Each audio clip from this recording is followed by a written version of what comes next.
Yeah, it's a very strange one now. That's how we can kill them. The war is still going on, you're right.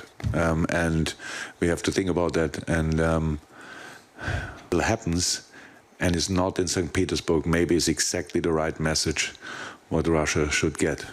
Life goes on even when you try to destroy it.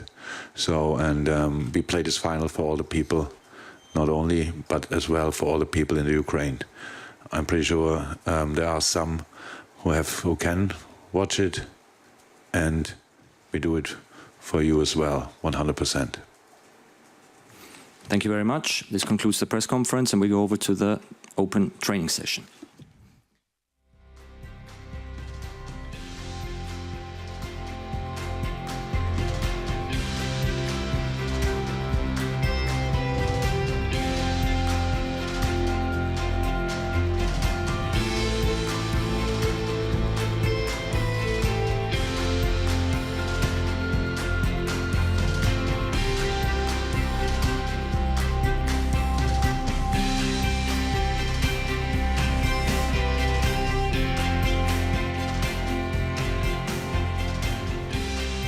Of different subjects for the manager to put up with there, and it's a much more exhausting process, isn't it, for a manager than a player for a big occasion like this. But the news that we were all listening out for, of course, was that of Thiago and Fabinho, and it's good news. Looks good for both of them. Fabinho's trained normally. Thiago trained with the team yesterday. Of course, now the session that you're about to see out here will be key in all of that. But it's great news, Aldo. Oh wow! You know, we spoke about it last night, didn't we? And when we seen, you know, Thiago's face when he came off against Wolves, you know, disappointment in his face, and you think he's pulled something there, it's something really serious. So it's, well, I thought he had no chance, you know, so massive boost, massive boost, isn't it? It's massive. The difficulty you have is, listen, I was in this situation. We had Germany in the World Cup, and Mick McCarthy said to me, "Are you fit?" I'd taken an injury to my knee, and I wasn't fit, and I knew I wasn't fit, but I wanted to play. I was desperate to play, and you do get a little bit selfish, and you do tell a few white lies. You take the tablets and you try and numb the pain, and you know, it might be a little bit different these days, but this is certainly what we didn't want to miss it. So as much as he might be saying he's fit, he will be put through probably his paces now, and he'll have to prove his fitness. So we will see probably a lot. We will. But I mean, listen, fingers crossed, and let's hope if he is fit that we get 90 minutes, maybe get, you know, the full match out of us. And we played. They are the strongest three that we have, without a shadow of a doubt, and it's been seen time and time again this season with the manager, the way he plays them in the big games. You're right, the value is completely different. You look at the defensive value of what Fabinho adds, which is vitally important, and plus going up against the man who scored 44 goals this season, you kind of would want him in the team. Where Thiago, you look on the flip side, defensively they've been okay, second best defence in La Liga this season. Courtois had, I think, 20 clean sheets. He's been a star for them this season, because Courtois, as much as we talk about Alisson, he's been very good for Madrid and worth his weight in gold. But like John said, you know, Thiago just sees little openings, doesn't he? Sees little gaps, and these games are usually won on fine margins.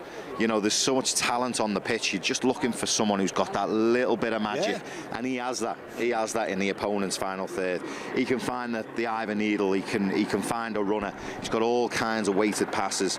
So if they were both missing, if we get one in the team, I'm more confident, but if the two of them play, I'm very confident. Two massive European specialists, aren't they, as well? How are you feeling about that news, by the way? Hashtag live in Paris. Get involved on all the usual social media channels, and we'll get as many of your messages on the screen as we can over the course of the next hour or so as we wait for Liverpool players to come out onto the pitch. Claudio Taffarel and John Achterberg just out there at the moment.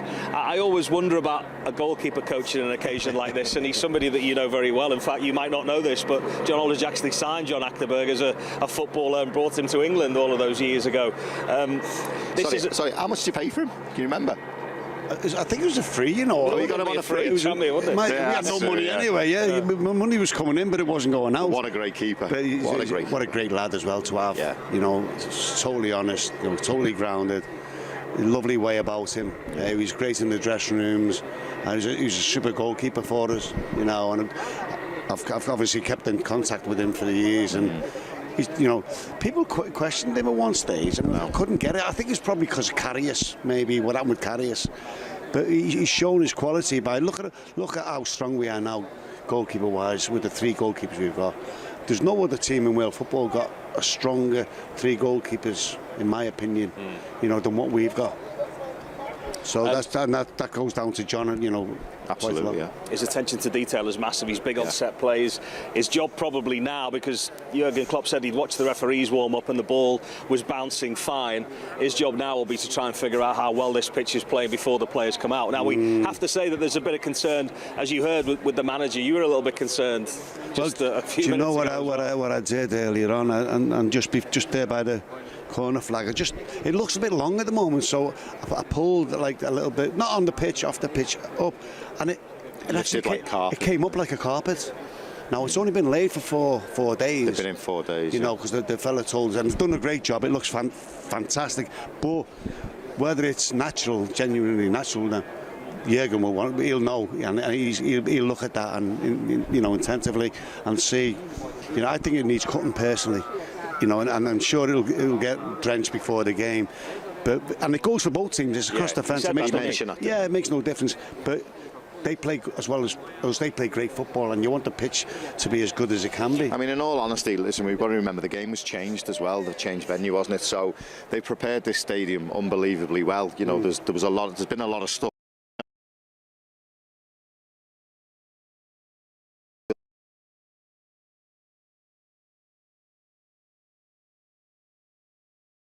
Concern. John's right. I think it's a little bit longer at the minute. They might be keeping it like that because the sun's out.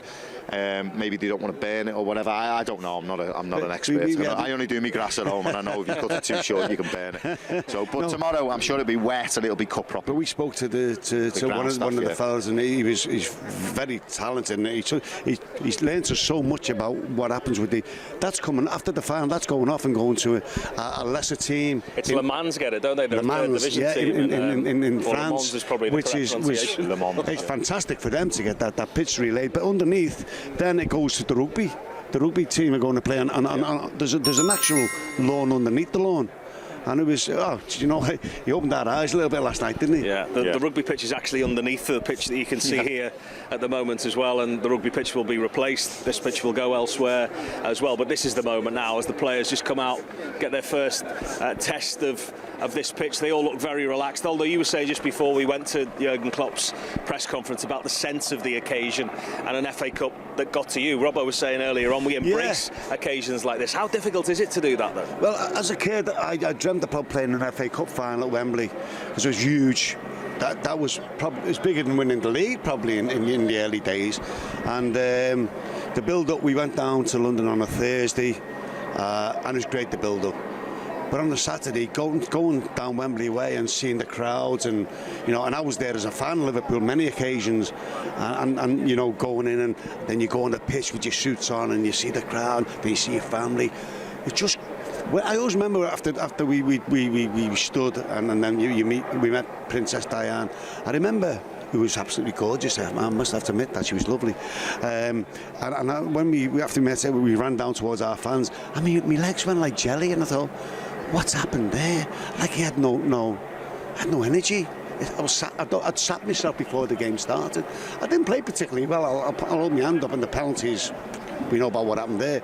But actually, my heart ruled my head a little bit, and just sat me. So it's very important for the manager and both manager and the players to make sure that doesn't happen to them, before the game. These occasions have become so much more, haven't they, than just a football match. There's a lot of, I use the word razzmatazz.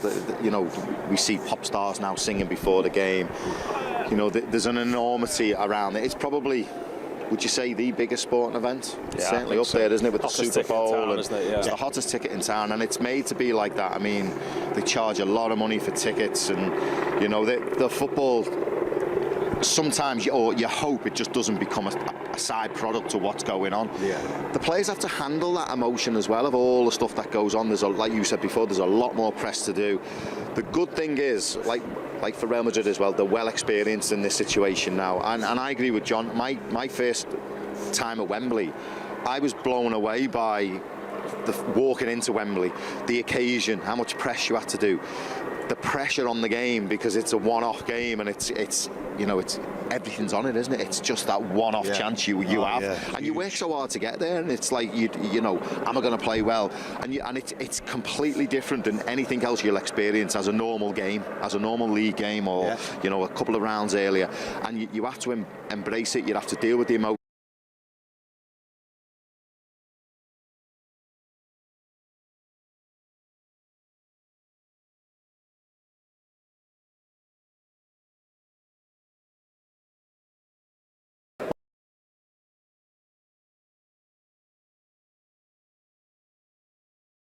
On coming to these finals in years to come and experiencing them and enjoying them as much as we do.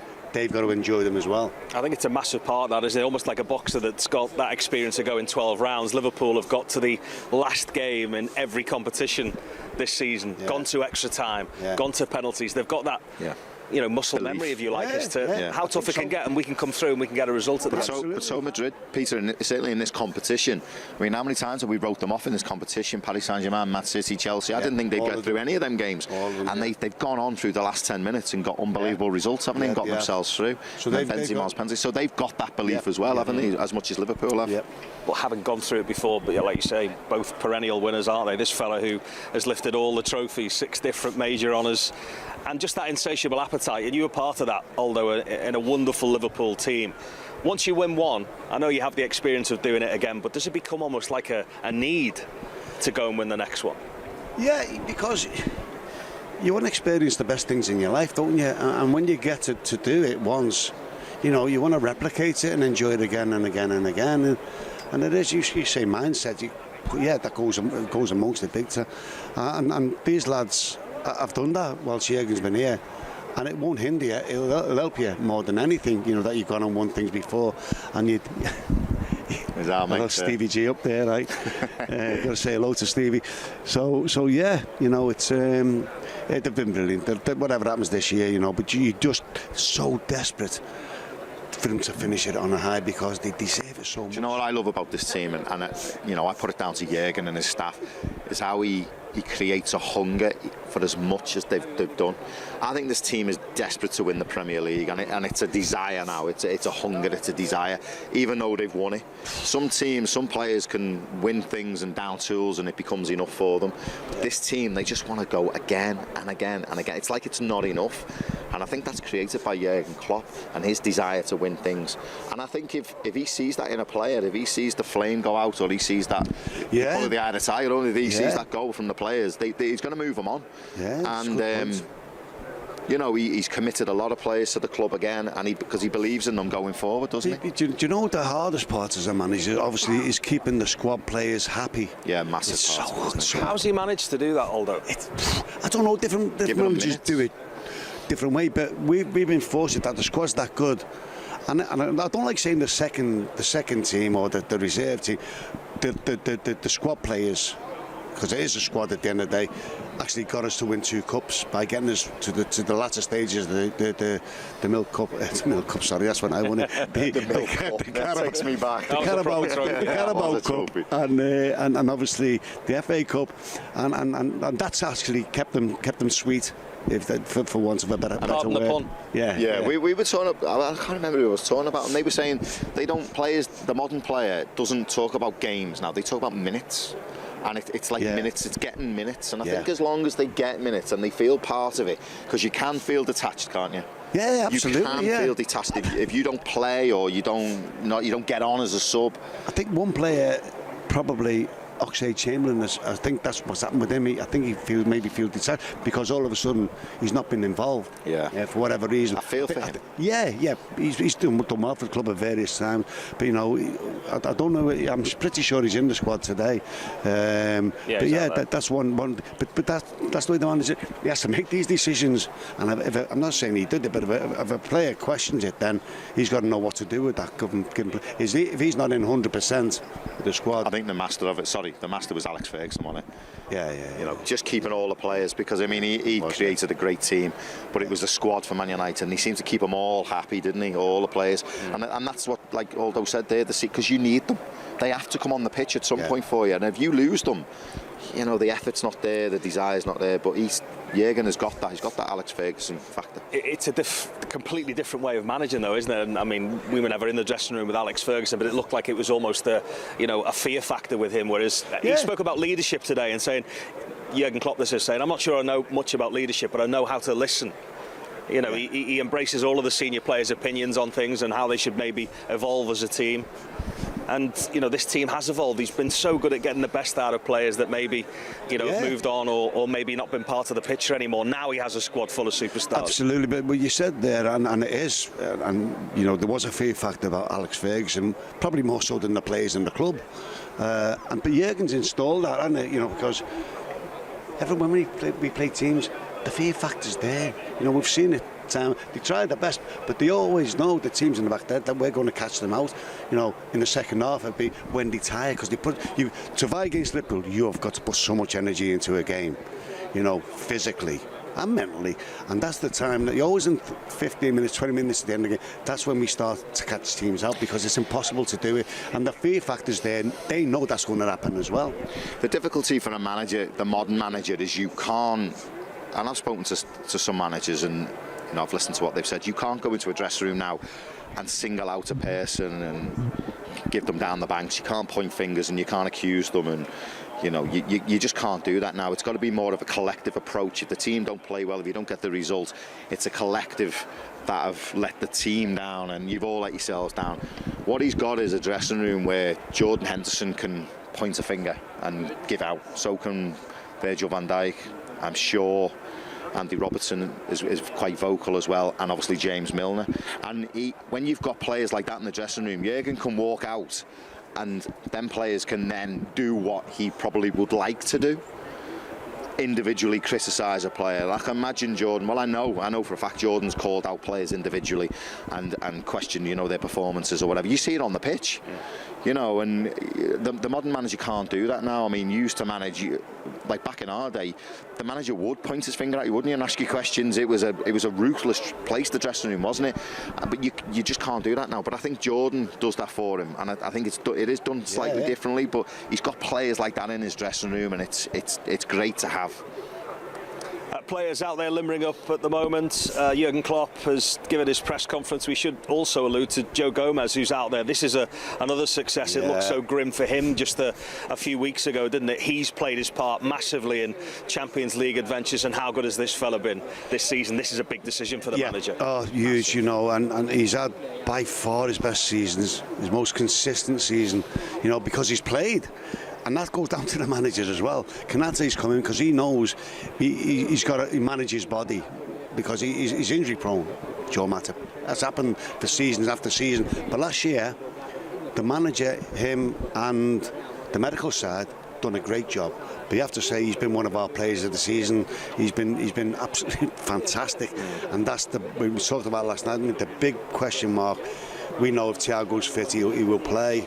We know the team, but that's the one decision that Jurgen will be. He'll be going. He probably knows now. I spoke about it yesterday. I don't know how you feel about this. I'll ask you the question. I mean, I've gone for Matip. I think he should play, and I think he will play. Yeah, but can I just say, if you played every game in this competition, right, and then you get to the final, and then the manager doesn't stick with you, and not loyal to you for getting you there, and that's why I think he will play. Well, he done it with Quivine Kelleher, didn't he? Yeah. We all thought Alisson was going to play the final of the League Cup, and he stuck by his guns, and he said, no, he plays. I thought he was going to play. Quivine. Yeah. But what I'm going to say to you now... So that's why it tells me, I think that's really going to stick with you. Yeah, I'm kind of like going the other way now. I know there's probably a graphic set up on my team, and if you'd ask me now, but I'm thinking Konate. And why I talked myself into it yesterday was... Changed your mind since Thursday? Yeah, because... I mean, you'd obviously do a lot of research and some things pass you by, but he's actually in the national team with Benzema, Konate. And I just think he might know a bit more than Matip will about, you know, playing him. He'll play against him in training, little 5-a-sides. They'll probably play 11-a-side, warm-up matches with France. he's kind of knows Benzema, doesn't he, from the national team? So I don't know whether that might play in the manager's mind. Also, I think with John as well, he's probably just talked me into it as well. If he was to take him out the team, it would be a big call, wouldn't it? Big call. Because he's trusted him all the way through. Yeah, and he's not let us down. And he's not let us down, yeah. Joel Matip, don't forget, you won't forget, but provided the assist for Divock Origi in 2019, didn't he, to clinch that Champions League trophy.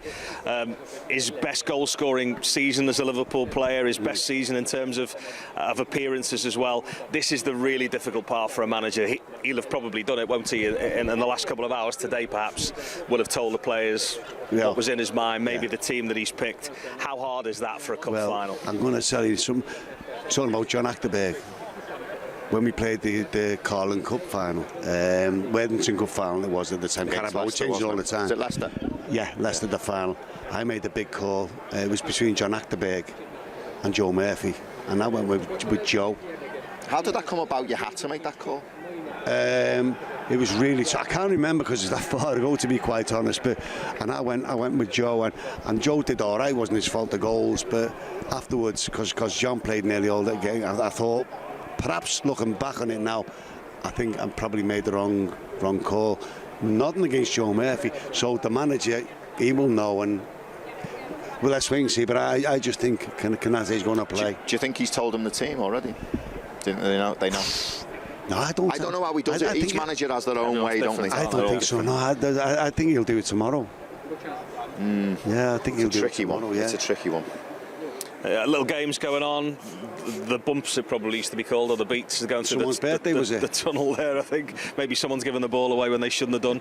The one thing that really strikes you, you don't expect them to be quivering wrecks or tears rolling down their cheek, but they look like they're in their natural habitat out there. They look like they're having it's been made, great fun. It's been made over and the experience gives you that. I said to someone today, 2018, I didn't think they were ready. They were newcomers, weren't they? They tasted Sevilla in Switzerland, obviously the disappointment of that. But I felt they were newcomers to that stage that I set before when I was talking about the Champions League, the show that it is. I just thought 2018 Madrid as well, they were in a better place. They were a lot younger, weren't they, some of the players, and the bench was a lot stronger than ours. It was just a really difficult night, and I was a bit of a pessimist that night, and I thought we need a bit of luck to win this. But that's in Kiev. But in Madrid, when we beat Tottenham, and now I'm a lot more confident because this team, this squad is better in a lot of ways. Well, we spoke about emotionally better. Yeah, we spoke about it before, didn't we? You know, and Mo Salah went off, and we're like, no, because I think we were 1-0 down at that time, and Lallana came on, and that showed you the depth of the squad because he wasn't even 100% fit, was he? He barely played. And then he just come back. And even though, and Jason, he's probably right what he's saying, but when you was just one of the two goalkeepers on that occasion, we might have won that game. The problem was our goalkeeper, Karius. He absolutely had the biggest nightmare on the biggest scale that you could have on the biggest game, and that was. You know, we got back to 1-1 though, and let's not forget. Yeah, we did. Even without Mo on the pitch. But hey, I think what you are right. Well, you are right. We learned from that experience, and we took that into the Tottenham game. You know, we got a nice little decision early on that went for us, the penalty, and then we saw the game. Yeah, there's no guarantee turning up and looking like you're in your own habitat. You're going to win the game, but you know there was a bit of a swag. There's a bit of a swagger now. I think we're kind of royalty now. I don't think we fear anybody. I think Madrid will fear us more than we fear. Go with that. And you must have had it with your team where you just feel you can't lose. I mean, they've lost 3 games this season, and one of them was Inter Milan, which was a lot of changes, and it was a dead rubber, wasn't it? It was nothing. But you know, they're not used to losing. They don't. It's kind of like. It's a great mindset to have, isn't it? And you know, elite sport, when you've got that feeling you can't lose. You must have had it in your team. Yeah, but especially with that team at the late 80s with Liverpool. Yeah. You know, we would go out, and I said it time and time before. I'm wrecking the table here as well, by the way. I've said it time and time before. You know, it wasn't a matter of will we win the game. It was a matter of how many buy. And we were so confident in our own ability. You know, okay, we slipped up on a couple of occasions, but football was different in them days, I think. Yeah, and it's also something that Jurgen Klopp perhaps alluded to in his press conferences. Again, he said that Liverpool have to play at their top level, but he also said that when we perform at the top of our game, we're very difficult to play against. You know, if Liverpool can reach those levels at the end of a long season for Real Madrid, physically, they must be a nightmare to play against. If we win, if we play well, and we've said this time again, if we play well tomorrow, okay, you've got to get a little bit of run of the ball. We won't need a look if we play well, put it that way. And the front three are at it, we'll win the game. Peter, the Premier League is arguably the strongest league around the world. There is a disparity between La Liga, Liga, Bundesliga, and obviously the Premier League. You know, Manchester City and Liverpool, this is how good they are. They finished 18 and 19 points ahead of Chelsea, who finished third. Yeah. That's how good these two teams are. Is it 30 ahead of Man United? It's something like that. I've just got to throw that one in. It's something like that anyway. Kept that in your pocket ready, haven't you? You know, if they play well, if they play at their best, no one can live with Liverpool. It's as simple as that. It's just the way it is. But then tomorrow night you got to throw a lot into the equation. You know, it's the Champions League final. It's a one-off. There'll be nerves. There'll be anticipation. The motion of the game, like I said, it's like, you know, if you don't start well, all of a sudden. So a lot of things can happen, can go wrong. But like you said, if Liverpool turn up, which they very rarely don't, you know, they should win this game. Let's talk about the front three, Jason, because that is another quandary, isn't it? Or is it a quandary? Everybody you speak to at the moment seemingly picks the same front three for the final. You all did on extra time this week as well. Is there a debate over it or not? Well, I seen Didier Aman's quote today saying he feels Diaz shouldn't play and Firmino should play. It'll play into the hands of Madrid. I don't quite get where Diddy's coming from there. I don't know what time of the day was it when he said it, by the way. What are you trying to imply? No, it's a strange one. Strange one, wasn't it? Because he's been our best player, hasn't he? Yeah. He's been our best player for the last. It's absolutely in the last couple of months. He's been at the right time, and that pulled us through, pushed us on. You know, pushed us right on. And by the way, in the cup finals, where you can look at a player and think, how does he handle this occasion?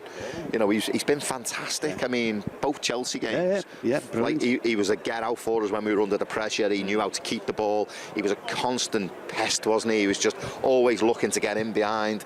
Thiago found Trent played an unbelievable ball in the FA Cup final too, and he should have done better. He should have scored, but he's at the ground running, and I'd be very, very surprised if he didn't play. The front three, this front three for me is well the best in the world, I think. Yeah, on the day, absolute go with you. Let's state the obvious then, that front three that most people are picking, certainly within the ranks of the ex-Liverpool players at the moment. Salah plays, who you've just seen there, of course, as does Sadio Mane, as does Luis Diaz.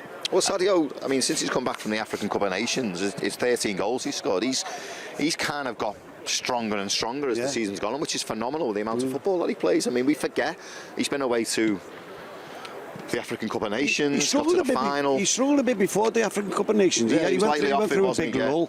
But you're right, when he came back, he was on it, wasn't he? Do you think that might have been the Diaz signing? Like sort of kind of competition for places? Yes, 100%. 100%.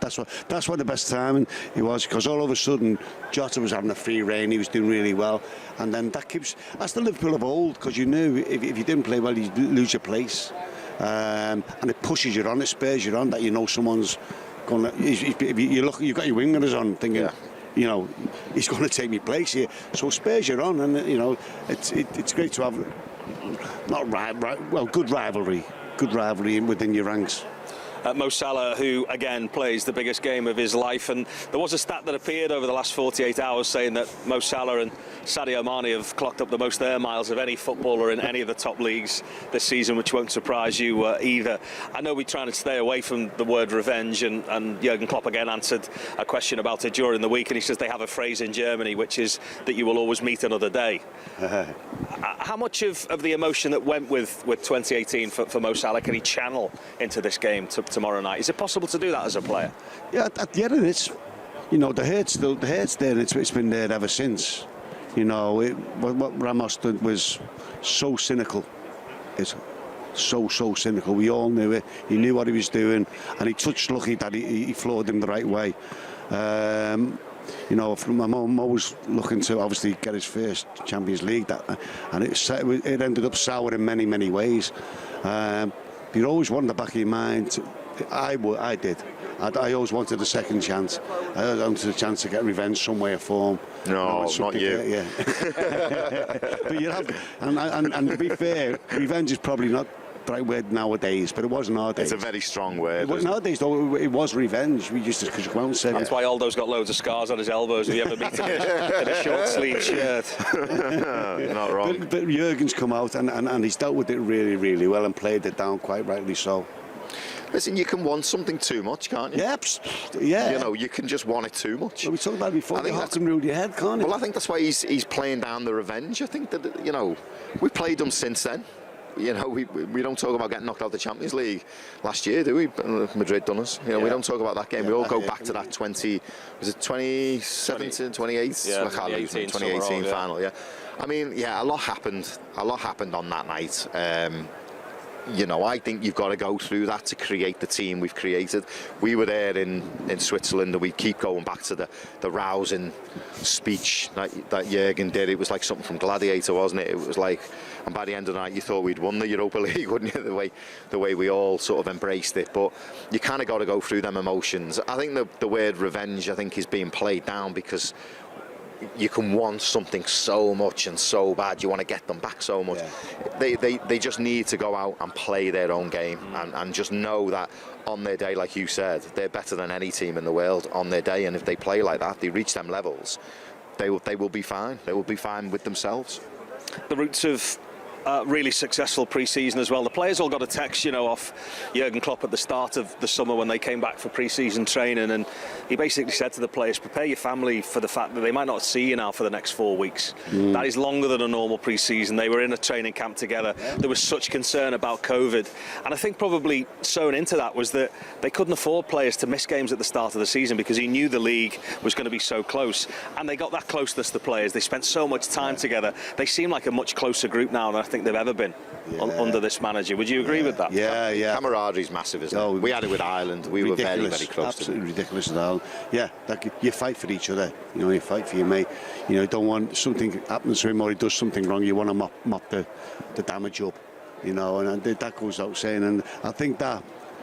So, pre-seasons, you know, people say just sometimes just say it random, but it's so important to get a really good pre-season under your belt. Make sure your body's well prepared. But the fact that you're away together, that does unite you all as well. So it was 2-1. You just made a good point there. I think they know that there's only a few games to slip up if you want to win the league, because Manchester City and them are just pushing each other to so many records and different levels that we've ever seen before. I mean, we spoke to Phil Thompson the other day. His Liverpool team give 5 games. They would say you get beat more than 5 times. Were you the same? Did you with your team? First year we got beat twice. All season? Yeah, all season twice. Yeah. Everton and Nottingham Forest. But did you give yourselves a target, a number? Would you say like in them days? Yeah, because you basically know the number of points that's going to win it. Now, you need mid-90s to be anywhere near City. Well, 25 times out of 29 Premier Leagues, the points Liverpool have amassed this season would have won the league. Easy. 25 times. Unbelievable. You know, it's ridiculous. And when we lost it a few years ago to Man City. By a point at 10. It's unbelievable. It's just, they've raised the bar, and we always know whether it's legal or illegal, whatever they've done, you know. And they've got this great squad, and it's got a great manager. What the Eagles have done to even stand shoulder to shoulder with them is immense. And then win 2 cups alongside and be in this final. You know, and we've done it the right way. You know, the management of our club, people who run it, have done it. You know, you sell players and you go and invest in other players, and they've done it brilliantly well, and they've given Jurgen what he needs, and he's been and the recruitment part. You know, the players we brought in, it's been fairly spot on, hasn't it? There's got to be an element to look in that, though, because the recruitment, I think the due diligence is phenomenal, and they've had You know, Michael Edwards played a big part in that. Jürgen's identified who he wants, and they've gone away and you know, they've got the players, and FSG have backed them as well, because there's been some big signings, and we got to praise them as well. They put their money where their mouth is, haven't they? You know, they brought in Van Dijk, they give them the money, the big money, Alisson as well, and they've worked. But it doesn't always necessarily mean that they're going to be a success. You can bring them in, and there's lots of things can go wrong. We've seen lots of players. I mean, for me, 100 million for Jack Grealish. You know, he's missed a third of the games this season for Manchester City. Warmed the bench. I just don't think it's just worked. Warmed the bench. So you do get them instances, but here I think the manager is just. I think the due diligence is very, very good on the player. It's hard to say that, It's hard to say that word, isn't it? And I think, you know, there's been a little bit of luck here and there as well with some of them, but in the main, I would say possibly, and I'm not going to name names, but I think there's only one that probably hasn't worked. I just think there's so many. There's so many stories, isn't there? The more different faces you see here, flashing across the screens, have all made this massive contribution. You saw young Reece Williams in there before as well. Yeah. You know, let's not forget the contribution he made at the end of last season alongside Nat Phillips. And that was a lovely touch by Jürgen, wasn't it, when he thanked them? Thanked them both, yeah. Them both. You know, Nat Phillips and Ozan Kabak were the centre-back partnership last time Liverpool played Real Madrid. Yeah. You know, it shows you where we've come to. They're at It's quite elite levels interesting, now. Pete, that he's made them train in the sunny part of the stadium, whereas, you know, if I was manager, I'd want them to not get too much sun. But obviously, he's doing that for a reason, you know, because it's due to be a lot warmer tomorrow, isn't it? So I think that just again, the preparation is immaculate, you know, with Jürgen and his staff. So that's obviously, you know, the reason why. I Well, think. they're probably over that side, because this side you picked the pitch up and it was like I probably don't want them to see it. All the carpet's loose on the stairs over here. Roberto Firmino as well, perennial winner with Liverpool. We've talked about the youth and exuberance of this big team selection at the age of 22. Ibrahima Konate about perhaps to play in a Champions League final, and the dependency. We talked about goalkeepers before about this guy. I mean, he must be bad at something, mustn't he? The nicest fella you could ever meet. The best goalkeeper for me in the world at the moment as well. And we have such faith that if Benzema is facing him down, that we'd back our big Brazilian to come out on top, as good as Benzema is. He'll be used tomorrow. Yeah, He'll be called upon. He was excellent in both cup finals, wasn't he? Well, sorry, in both, because Keller was in one. He was excellent, but in the Chelsea game, he was immaculate. Every single thing he had to do right, he did right. I got asked to pick some of. I think, were you there the moments of the season where we were talking about it yesterday? And yeah, I think it's is it for the show tomorrow? We were looking back, and one of my moments is the Norwich save, first game of the season. Where he saved it 3 times. He saves it, gets up and gets an arm out and then saves again. You know, that just, for me, it was phenomenal. First game of the season, you just think, you've got that in goal, you've got a chance, haven't you? Yeah, but we wouldn't be standing here now only for that header. And then the header, yeah. You picked that moment out at Christmas, although on extra time as being the moment of the season. That could be the moment of a generation, couldn't it? It's one of the best moments as a Liverpool fan, because let's not forget that season was really tough for everyone, for the players. We couldn't get to see them. We couldn't, you know, get behind them. The 12th man, and we looked like we weren't going to get the 4th place. And he pops up. He couldn't write the script. You know, his dad had passed away just before. You know, it was just one of the best moments in football, Liverpool football ever. In sport. You know, for someone that he was one of the best, Aldo, wasn't he, at heading balls? How good a header was it as well? A great header. Anyone would have been proud of that. That was one of the best headed goals I've ever seen. It was just. I was shocked when I was doing the commentating on it. I was just shocked that, you know, it was so good. And as soon as he had it, you knew it was in, didn't you? You knew it was in. He leapt so high and he timed it so right. For a goalkeeper to do that, it was fantastic. You wonder what this night is going to be like for Liverpool players. And I know they've been through it before, but it is about killing time, isn't it? A lot of waiting for a cup final to come along, how you sleep, what you eat, It's a horrible week. It's a horrible week because you want it to come too quick. Yeah. You want it there. This is the point now where you just want to play the game. It's kind of like, you know, all week it's like tickets, and then it's all week. No, well, I think that's probably been sorted. But what I mean is, it used to be in the older days. It used to be a nightmare. Your tickets. Yeah, for us it was tickets. I mean, right up to the day, sometimes you were scratching around for tickets in the dressing room, like half an hour before. It still goes on with these current players, and it still goes on. But then you've obviously for them, all the press, and then they've got to get over the disappointments of Sunday. You know, they're going to have to pick themselves up and get back from that. Yeah, that was you know, so that would have been difficult for him. So it kind of becomes a bit of a long week, but this is where now I always used to feel, because we used to do this with international games, didn't we? We'd come to the stadium the night before, wouldn't we? And we'd get on the pitch, we'd do a bit of shooting, a bit of a mess around, quick little five-a-side, old versus young. Young never won that game, by the way. They all did. You were too experienced. It was exciting, wasn't it? And it was good, I used to love that part of it the night before training. I loved it. But for me, that's when the game kind of, that's when it's here now. We're on it now, and this is. But you start preparing as a footballer, as a sportsman. You start doing that now. This is really enjoyable. After this, they go. Then you got to sleep tonight. Then you got to get up in the morning and you go for your walk. Thinking, I want it now. I want the game to start now. You know. You know what's different now from when you were playing as well is they have their own room now. There's no roommates. There's no one to kind of lean on where that is concerned. No, that's. I think you've got to have a roomie, haven't you? It's a little bit of fun. I think the crossbar challenge they're doing. I think a lot of the assembled press were thinking, "Great, we're going to get them to see them take penalties here." But you won't know. They won't it's do in that the crossbar. Well, did you? Sorry, just to go back to the penalties. Did you see the thing that come out by someone who was looking into it? They were saying he looked at Tuchel and he looked at Jurgen Klopp's preparation when the final whistle went from the extra time, and the difference in time with Jurgen, Liverpool's was all done. Every player knew he was taking a penalty, and Jurgen went up one by one to each player, had a little word in his ear, and it was all done like maybe just under 2 minutes, where Tuchel took about 4 or 5 minutes, and he was like, you're trying to sort out who's taking the penalties, which order they're all going in, and he was saying that the preparation is meticulous because it settles the players down. They know before the game that they're taking a penalty, and it's, you know, you've prepared, mentally prepared, because I mean, I've been in the situation where the manager's come on and basically gone, well, the World Cup, who wants a penalty?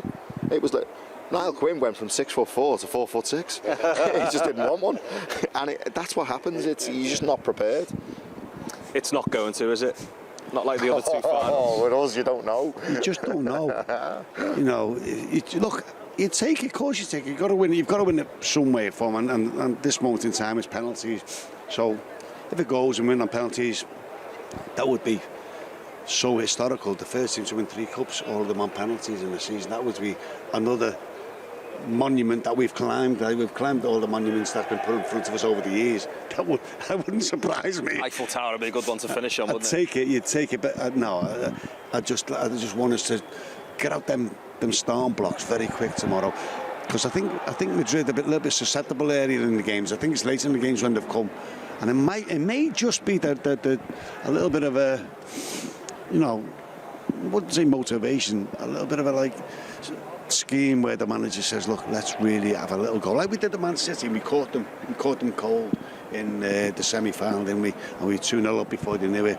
You know, with maybe Madrid are just slow starters, and then they get better as it goes. I think the first 10 minutes is crucial in this game. I think it's where Liverpool, they can bully Madrid by the way they start. They can get in their face. They can impose themselves and say, listen, you know, we're gonna play the tune in this game. It's like we're gonna control the game. You know, we're not frightened. We respect you, but we're not frightened of you. I felt in 2018, I think there was a little bit, maybe a little bit too much, everything coming together, it just didn't work out. But I think this team, like I said before, I think Madrid will be more scared of Liverpool than the other way around, and I think Liverpool need to start the game and show that, like, you know, we're here to win the game, we're not here to mess around, we're here to win it. And I think the press, that comes from the press, it comes from the high intensity, the effort, and I think that'll be the instructions from the manager. I think it'll be right, go out and impose yourselves in the first 10 minutes and own the game. Let's not forget as well that if you believe all that you read at the moment, that it's been quite a tough week for Real Madrid as well. They didn't get Mbappe. He's recommitted to Paris Saint-Germain. It was almost played out as though they would announce Mbappe during the week and then win the Champions League on the Saturday night. They've been to the well so many times this season, Alder. We know they're never dead in a game. If you go to the well so many times, is it sometimes that the well goes dry against a team like Liverpool? I hope so, certainly hope so. You talk about Mbappe and the things that they come out with at the end.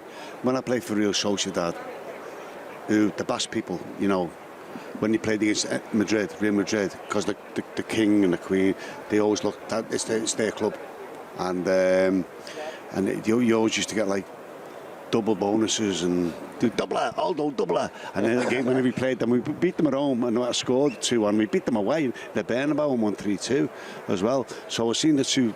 It was great to beat them because I have to say, the best players you see, although Madrid, arrogante, muy arrogante. And they've got this arrogance about them, the club, you know, and like maybe they deserve to. Yeah, because games, although doesn't it? It's like what I was saying before. A little bit good arrogance, but they've won it 13 times, and when they got to the final, Los Blancos and all that. They're royalty, aren't they? They are. But you've got to give them credit. They are. No, they are. But where they are right now. But if they don't get their own way, you know, with Mbappe, they throw the toys out the pram, don't they? Yeah, it's all part of the game. Yeah, I agree. I think they'll be hurt by that. I mean, there's not many players turn Madrid down. But they're so big. We've got him. And he's turning around and giving him a custard pie. Basically, a proper custard pie at the end of the day. And you know, from a Real Madrid, that will hurt the club massively. I think if we're looking as well, I think they won the league 5 games ago. I'm a big believer in this about the way teams tick over. We've gone to the wire. We've gone to the final day of the season with Manchester City, and it keeps you. And we were talking about it, weren't we, last night? And it keeps you mentally in tune, doesn't it? It's like you don't switch off. It does. They beat Espanyol, won the league. He's then rested a few players. The last 4 games they've won 1, drawn 2, and lost 1. He played a really strong team against Betis last game of the season, possibly his team that he's going to play tomorrow night. Very, very strong. And they drew the game. And I just thought, they're not quite on it here. It's just not. You'd want to win that game comfortably and come into this one on the back of a bit of evidence. But it's like our game against Wimbledon. We saw the same. We won the league against Tottenham at home. Switch off. And then we did. We really did. We drew against Luton at home 1-1, and you know, a couple of results weren't great. And we went to the Wimbledon game and we weren't firing on all cylinders. We played all right first half. We should have had a couple of goals, you know, first half. We didn't take the chances, and then obviously Peter's chip got pulled back. They got the goal off a set play, and it's a different game. But we weren't doing then when we needed to do a month before. And Jason's got a point there. It's a big point, and hopefully that's the case, because you know sometimes you know where you are. You know, you're flying, you're going, and if you know, for a couple of weeks you haven't been doing that. You don't have time to think. Sometimes you can't get back to that. Sometimes you don't have time to think about it, do you? You're just straight into it. Well, we haven't had time because we've been playing games every three days. Yeah. It was funny when they won it in 2019, a lot of the coaching staff and even the manager mentioned after the game the quality of the match. I mean, Liverpool had played their last game of the season in 2019 on the 12th of May. The final didn't come along till the 1st of June. It was a while, and both teams had just had too much inactivity, hadn't they? Yeah, the game panned out like that. It was a funny game, wasn't it? There was a lack of energy about it. It was a bit passive, wasn't it, at times? Very, very warm as well. Yeah, it was hot, and you know, we got the goal early, didn't we? The Salah penalty, and I didn't think it was a pen, to be honest. I thought it was a soft one. The referee gave. Cast iron. But when Origi scores, I mean, we celebrated. That was, for me, that was the winning goal. That was it. We deserve it after that goal. But you're right. I mean, the game. You know, we kind of it wasn't a great spectacle, really. Roberto Firmino in the picture there as well. He's all smiles. Nice to have him as an option. Yeah. Firmino, great, because he's How big different. is that, the 5 subs for this? Do you know what? To change your game, I think we're looking at, like, for me and Bobby. To be fair, he come off the bench the weekend and done well. Jota, they'll want to get on the pitch at some given time.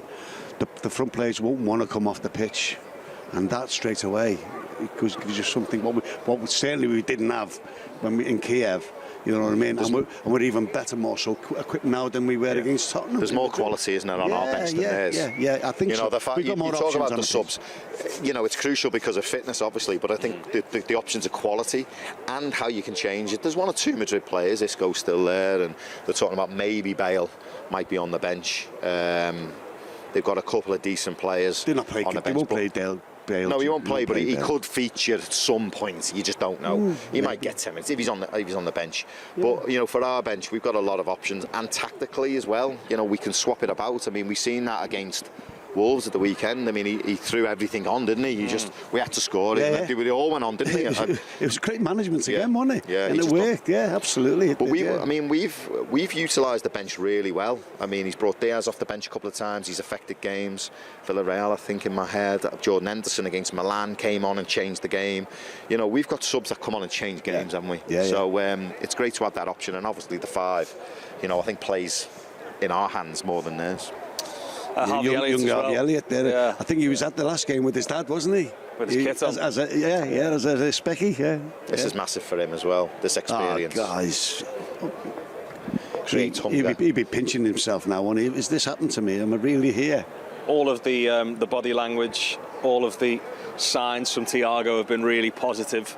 I think if you asked us yesterday, just prior to seeing him on the pitch here tonight, we'd have been fairly worried about his involvement in the game, but he's been juggling the ball, he's been having a laugh with everybody. That would suggest, wouldn't it, that he's either been given the nod or he feels as though he's in a good place. He's at 60% here.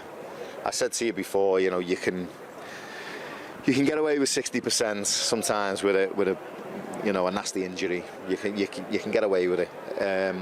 If he's, you know, the medical team will be all over him tomorrow. I mean, will you get an honest answer out of him? I'm not so sure. Or was he just being mega cautious in coming off the pitch last Sunday? You know, players have all got different. Him going up the tunnel and he looked really down. Yeah, and he wasn't moving particularly well. But then, you know, some players have different ways of managing their own fitness, don't they? Is it something that maybe he's been managing for a while now, and he's able to get himself through another game again? Who's that? I was just watching Van Dijk there hitting the ball from the halfway line and trying to do the crossbreak chart. I'm wondering if he's going to pull his thigh muscle or something. Listen, the thing with Thiago, right, is like, yeah, we talk about he might be. Listen, he's pinging balls around. He's a little bit cautious. That's 60%. When that game starts tomorrow, that's 100 mile an hour. Yeah. That's like, and you're on it. And you know, if that injury is not quite right, he's going to do it. You get found out. Yeah, you're going to do it again. It's going to hurt. Yeah. He's going to, you know, all right. The adrenaline when it's pumping through you is a lovely. That adrenaline can cover a lot of things, mate. When it's pumping through your veins, it's great stuff. I wish they'd bottle it and sell it in the supermarkets. But yeah, you can only get so far, mate. But once that game starts, and you've got to be on it, you know, we'll see then if he starts the game how fit he is. Bulls are just getting back in with the kit men at the moment, and it's funny, you know, you look down the touchline at the moment at all of the Liverpool superstars that are out there, and there might be quite obvious price tags on their head. I tell you, the people that are absolutely worth their weight in gold over the next 24 hours will be the masseurs, the likes of Paul Small, who's been here for years and years. Lee Nobes and his medical team, the likes of Chris Morgan, you know, they'll work late into the night tonight. They'll be 9-10 o'clock before they even get the chance to eat tonight, probably, because they are rubbing players down again. They're killing down the clock, aren't they? It's the nature of the job. You know, and we're a victim of our own success. You know, we're playing 63 games this season because we're brilliant. It's as simple as that. And they all play the part, the team behind the team. You know, they play their part as well, don't they? They're so important. Unsung heroes, some of them, like you say, that, you know, they get the amount of effort that they put in and sacrifice as well. You know, up late, you know, looking after players, getting them prepared right. I mean, there's so much more goes into it now than just jumping on a treatment table and getting a massage before the game, isn't it? Or a hot bath. It's jump in the bath and get warmed up. Yeah, there's so much more to it. And the phenomenon, the diet, when they eat now before the game, it's timed. You know, there's so much stuff. There's so much stuff goes into it. Yeah, I was just surprised. I thought they might have had the game, Pete. Jason, quick game, little. I think this will presumably happen tomorrow, Aldo. I mean, they don't want to do that in front of all the watching cameras. He quite often will go through it in the morning. They'll go to a local team around here and go through the set plays. And the team that has been picked will go through that as well. That's the other thing. You don't want to give too much away, do you? There's so much now. But we did in Madrid, didn't we? Because there was a worry about Bobby Firmino, if I remember correctly. And they played the game, and that's right. I was watching. He was in a shadow game or something, didn't he? Yeah. But you learn by, you know, parents, don't you? And obviously they don't seem to. Well, they didn't do it here, but just got to feel it. Just went out and got a feel of the place. That's what they did. And how important will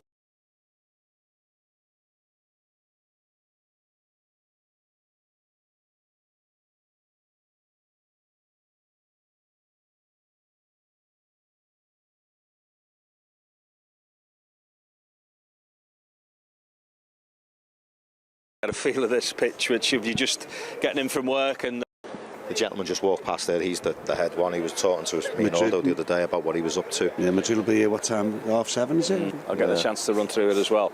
In terms of what happens next and how the players are feeling now, what was the ritual in terms of what time you would eat and what time would you go to bed? What time would you get up the next morning as a player? I don't know, it's all changed from our days, isn't it? Like, we used to eat. We'd eat after this. You'd probably eat about an hour or so after this. You go back to shower, don't you? Yeah. I know you'd shower. Then you no, we'd go back. We'd go in our kit, wouldn't we? Yeah, we'd go from the hotel. We'd be dressed. Yeah. This is a bit. If they come straight from the airport, usually we'd fly in hotel. We'd get changed in our kits. Then we'd come train, and we'd just literally leave. You'd in the dressing room. You might have a drink or whatever. Then you straight to the hotel. You'd shower at the hotel. You go down for your meal, don't you? And have a bit of a laugh. And then we'd have sandwiches, wouldn't we, about 10 o'clock. Tea and sambos, the sandwiches would come, the cheese sandwiches and chicken sandwiches. We'd have a cup of tea. As well. Yeah, white bread. We'd be on the white bread. Mars bars and Snickers, weren't they? And then we'd have a laugh, and then we'd be in bed by 10:15. And then whoever you were room with, depending on how well you slept with, if you were room with Aldo, you didn't get much sleep because he snores. So, but they get their own rooms now, don't they? So, yeah, I mean, it doesn't... They have rituals, don't they? We only ever had our own rooms in the USA in the World Cup. I got lonely though when moved in with Gary Kelly. I couldn't do it. Do you know what you do? I don't know the way it is now. You like your own space, don't you? Maybe the way it's gone, but in them days, your room partner was vital to each other. To have a laugh and and get you a cup of tea in the morning if you could wangle that one. He makes the tea, but. You roomed with Ray Houghton, didn't you? Did he make the tea? No, he didn't. No, Ray, no chance. No. To be fair, I liked a good strong cup of tea, so I didn't mind making that in the morning. He was a good roomie partner, Ray. We had good times. Aldo has been talking about the journey of the fans quite a lot over the last 24 hours. His son and his grandsons are making their way out here via some mad destinations to try and get here along the way as well. Just a word on those fans who've dropped whatever it was that they were due to spend money on a family holiday just to get a place inside the stadium for this game tomorrow. No, we go back to 1977 and the UEFA Cup finals before, then against Bruges. The fans, and there's great fans in every club, great fans who go either and everywhere, and but I've seen so many occasions when our fans just are crazy, absolutely mental, and they'll get to the point any way or form. Rome. When we seen the pictures of Rome from back home, when I only went to the game like 5 minutes, 10 minutes before the game was starting, and you've seen all the end.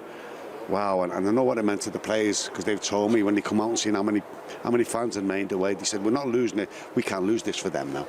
And then every final, Bruges at Wembley when I went, there was only about 10,000 Bruges fans, the rest of Wembley was Liverpool fans, and it's carried on like that right the way throughout. Well, James was telling us today, the supporters, that the fan zone that we're putting on, the club's putting on, they're expecting 50,000 fans there. Plus, yeah. Now, we've only got 20,000 tickets, so they're coming in the numbers to support, even from outside the ground. They always do that. And taking over, but they've always done that. That's what you said. They've always done that. Amazing. The numbers were quoted. Best fans in the world.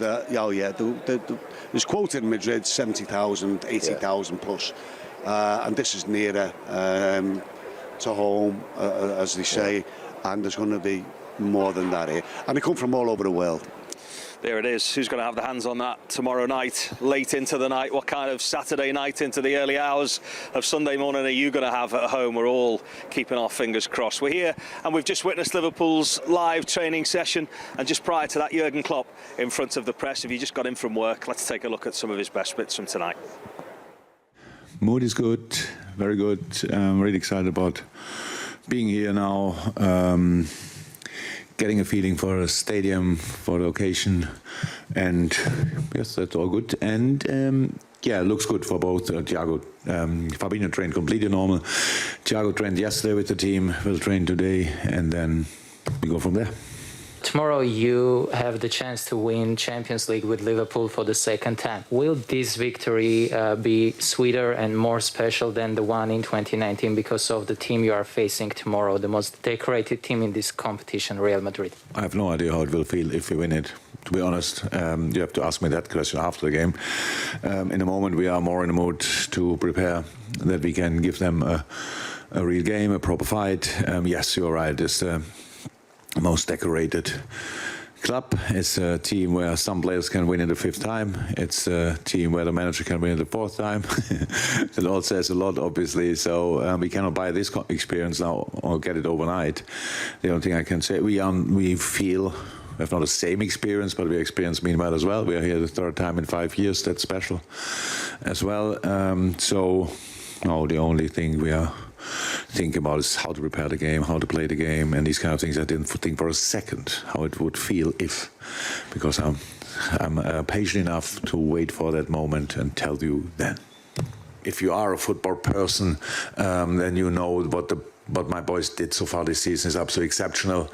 But of course, in the end, it's all measured by the color of the medal you get after a game. That's how it is, and we are fine with that. We are ready for that.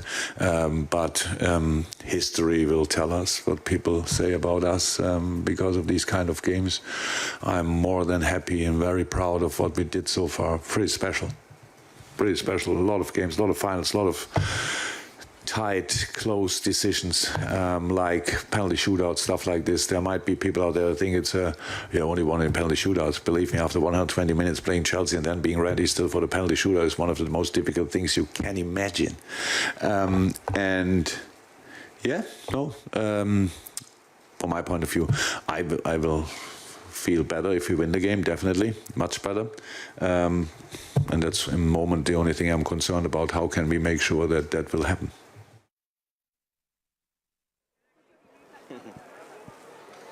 We are back pitch side, just in time. Can you see us? We're about to get drenched by the sprinklers. That's why Aldo was around the other side of the camera. It's coming now. You're grateful of this for a Champions League final when it's hot, but it's not particularly warm today, so it's not overly welcome, a shower at the side of the pitch. But they're trying to, and Liverpool staff will have made the ground staff aware as to just how they would like this pitch to be watered now over the next hour or so, just before Real Madrid come onto the pitch. We were sat in the bar area in Madrid in 2019 with certainly one of the most pessimistic Liverpool fans I know in John Aldridge. He cried it in as best he could, didn't feel confident about Liverpool against Tottenham the next day. Jason wasn't too far removed from that either. So how are you feeling now? We've got a better team than the last couple of occasions. We've got a better squad. The manager's more experienced. I'm a bit more confident, but you know, I'm never overly confident, as you know. I like to prepare for the worst, and then when it happens, you can go to mentally prepare. But we've played in these scenarios where they've not gone to plan. We know what it's like. For all the greatest will in the world, and as pundits, we build it up, don't we? That we've got a strong team, more experience. It's a one-off game over 90 minutes, possibly extra time. That just could go either way, but I am confident.